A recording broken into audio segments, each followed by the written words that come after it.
Continuamos con La Mañana. En directo. Va a comenzar nuestro conversatorio, tenemos hasta las 11 de la mañana, echaremos el tiempo con nuestros dos invitados. Comenzamos con Wilson García Mérida, escritor y periodista de investigación desde Pando. Wilson, corren tus 5 minutos, adelante por favor, comenzamos contigo. Gracias, Pedro Saúl. Habría que comenzar por decir que, bueno, personalmente no me parece estricto afirmar que Bolivia o el Estado boliviano está siendo penetrado por el narcotráfico.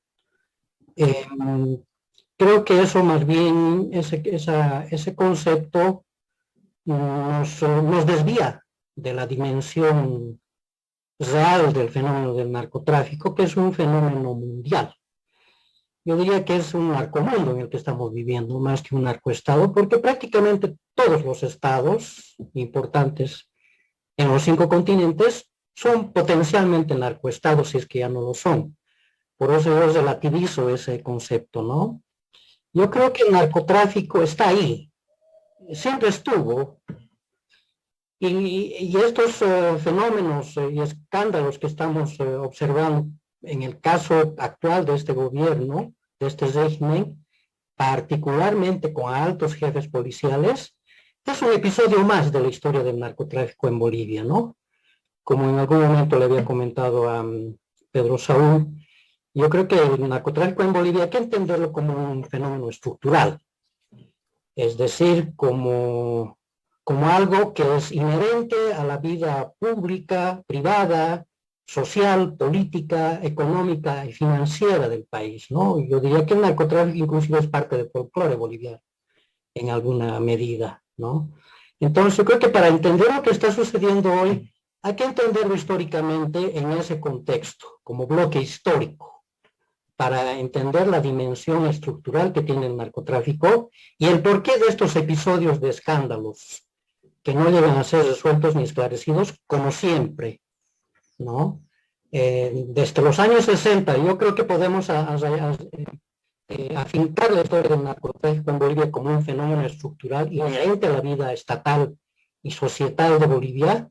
En los años 60, ya con el gobierno de Menem, en las anécdotas interesantes de un clan libanés, del cual participaba inclusive, según crónicas de la época, un prestigioso y famoso líder sindical, que fue inclusive vicepresidente del país en el régimen de Menem, ¿no? Y fueron los primeros asomos de la producción de cocaína en Bolivia, que en ese momento se destinaba hacia Chile, ¿no? Para su salida a ultramar.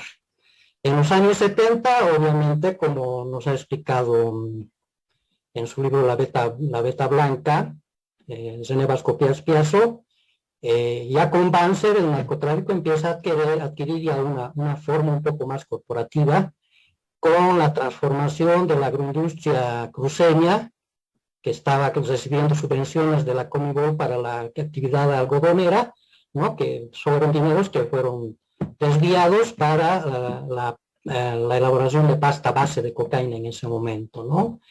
Y bueno, ese desarrollo se da un salto cualitativo importante, histórico, diría revolucionario, con García Meza, ¿no? Cuando García Meza hace que Bolivia deje de constituirse simplemente en proveedora de pasta base de cocaína. Yo creo que en esto hay que entender la cadena productiva también, ¿no? Y además a nivel internacional. La cadena productiva consistía en que el Chapare simplemente proveía hojas de coca. Esas hojas de coca eran transportadas por los cocaleros, los cepes, que llamaban en esa época, hacia las pozas de maceración, que estaban básicamente en la zona de Lichilo, Isiboro, Secure, etcétera, entre Beni y Santa Cruz. Ahí es donde se pisaba la coca.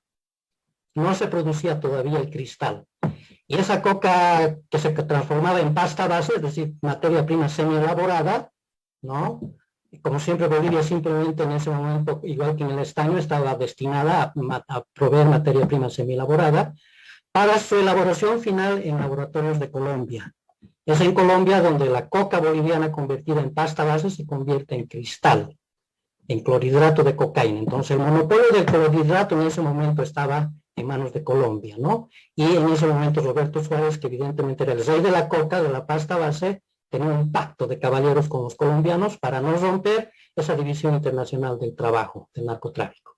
Además, quiero anotar que en esa transformación, en esa transición de la simple proveedora de pasta base a productora de cristal de cocaína, hay una coyuntura muy violenta.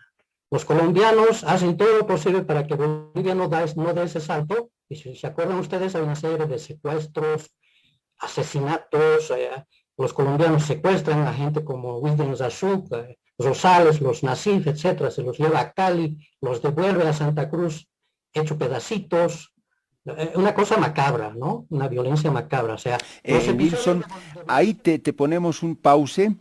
Interesante tu descripción de la historia de esta cadena de la producción y de las revoluciones que se dieron en la producción de la droga y la cocaína en Bolivia. Te has quedado en esta parte del neoliberalismo, digamos, cuando ya Chapare no solo produce coca, sino ya también cocaína. Nos quedamos con la intriga de qué nos vas a decir el momento en el que se produce el inicio del proceso de cambio y la llegada de Evo Morales al poder. Ahí hagamos una pausa, Wilson, le cedemos la palabra a Eric Fajardo. Eric, adelante.